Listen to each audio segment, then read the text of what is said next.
guess you don't believe in free speech. And this is what really the Olympics and this meeting are all about. It's about people having the right to say what they feel without being shouted down.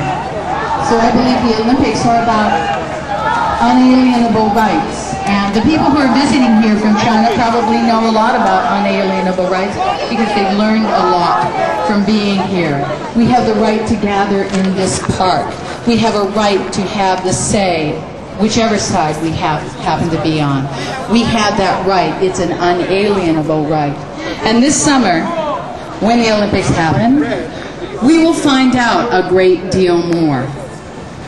Because the entire world will be in China this summer, not just Americans, just not some Chinese over here from China going to school, but the entire world will be in China, and they will be looking, and they will be watching, and the whole world will be watching. So take it into consideration as to what you do with your time this summer. My personal feeling is I know exactly what I'm going to be doing. And it probably will not entail watching the Olympics. But I do know that it's important for people to stand up and have their voice, and say their voice, and say what they believe in.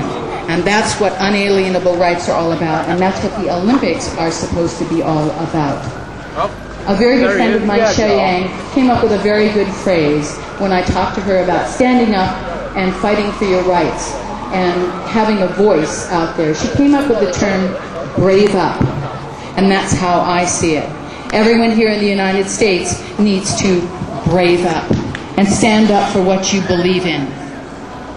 So in closing, I'd like to just say one more thing. There are two sentences. These sentences cannot go together, not until things change on the other side of the world. These two sentences are Olympics and human rights, and the second sentence is China and human rights abuses. Thank you.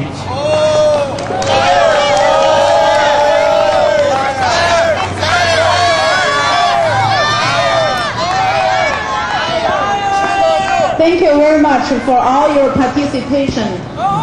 Today, we're here to voice out our concerns over the human rights issues in China. And when we prepare for this event, we passed out thousands of flyers on the street. Many people asked, is there any light on the other side of the tunnel, dark tunnel? Also, they say, Chinese people have to awake themselves. All kinds of comments. I have some good news today. 35 million Chinese people have withdrawn from Chinese Communist Party and its affiliated organizations. Chinese people are waking up. People here need to wake up. It's for your own goodness. Thank you very much. Olympics and crimes against humanity cannot coexist in China. This is a principle.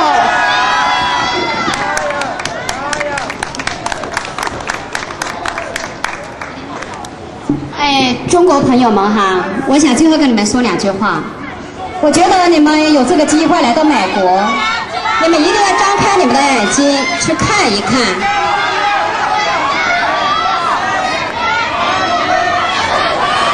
今天则明，天天则暗。Open your eyes, open your ear. Don't follow CCP today.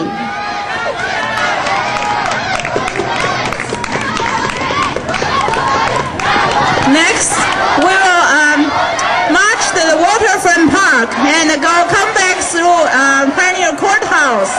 We hope to raise more awareness to more people, let more people know about the human rights disasters happening in China and outside China, Darfur, Burma, many places.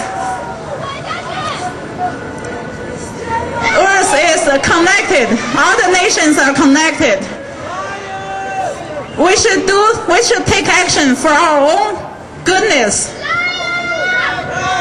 Thank you. We will start the march.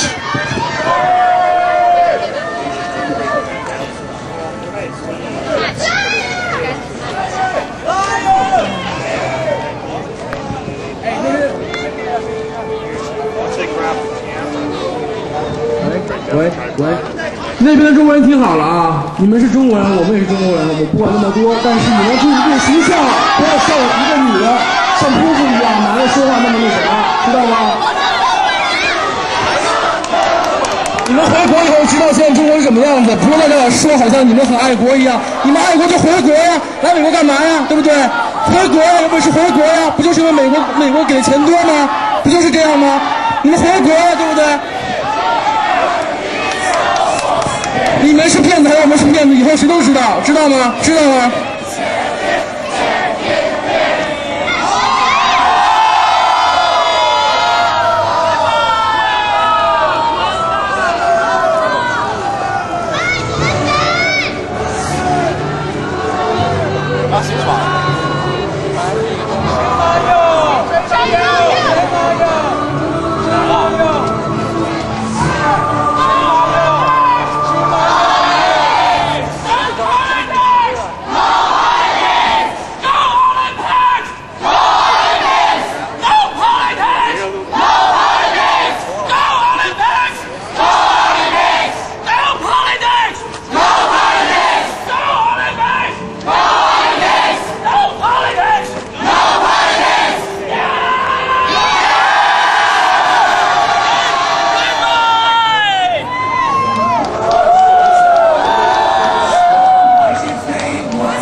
？Ask you a question? I'm independent media. How are you doing? Good. Hey, I'm just documenting what's going on, but it seems like I just walked in here downtown and I see this going on.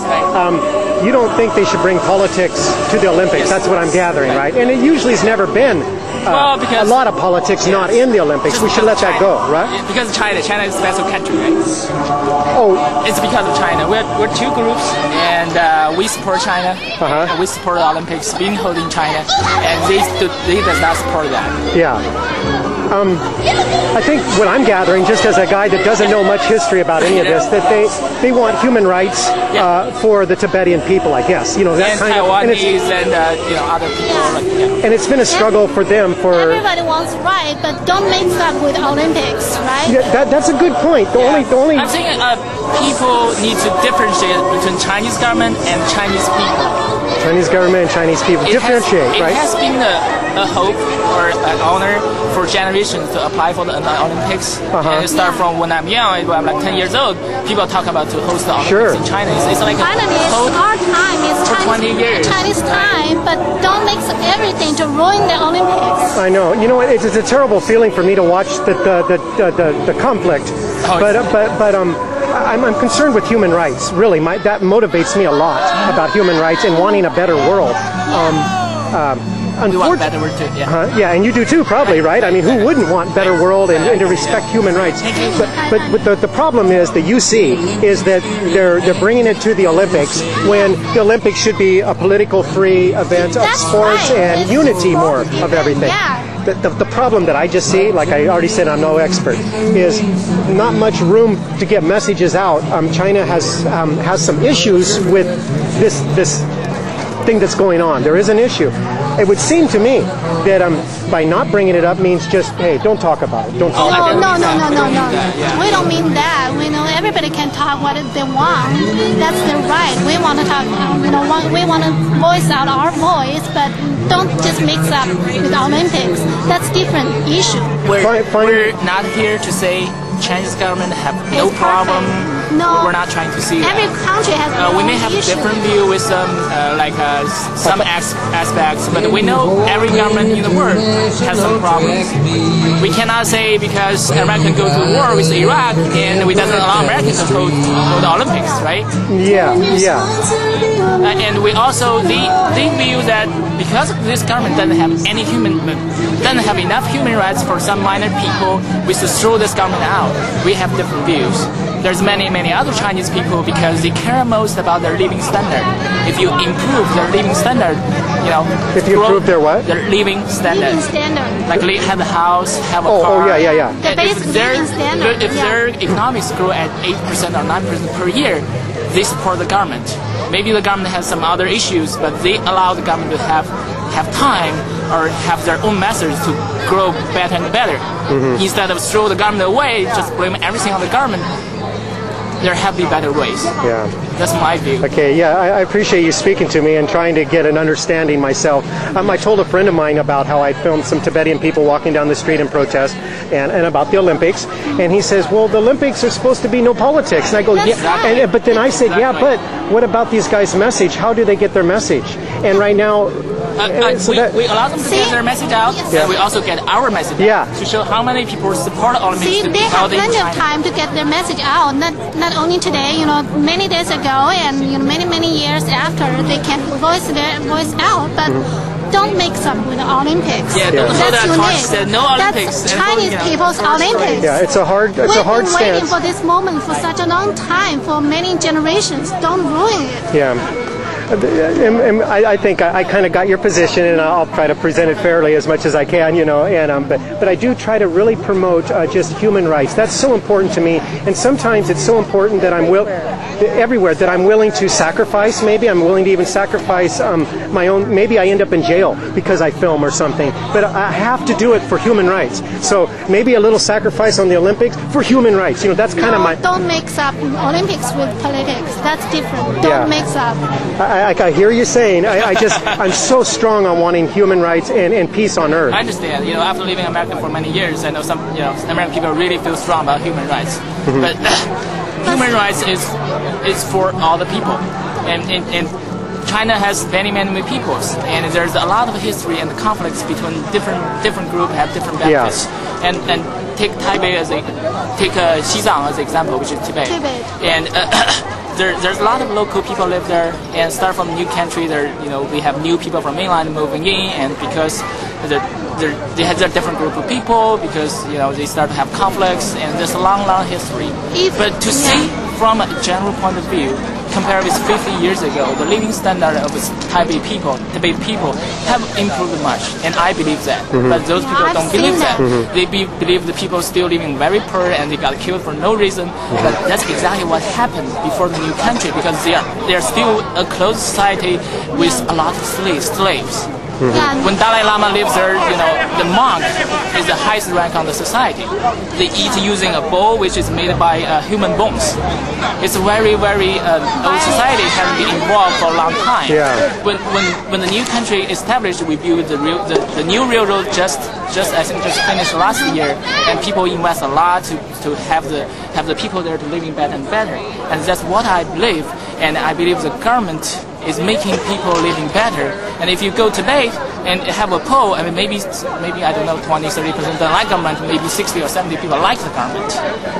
Right? Like the what? Like the government. So because their living standard have been improved.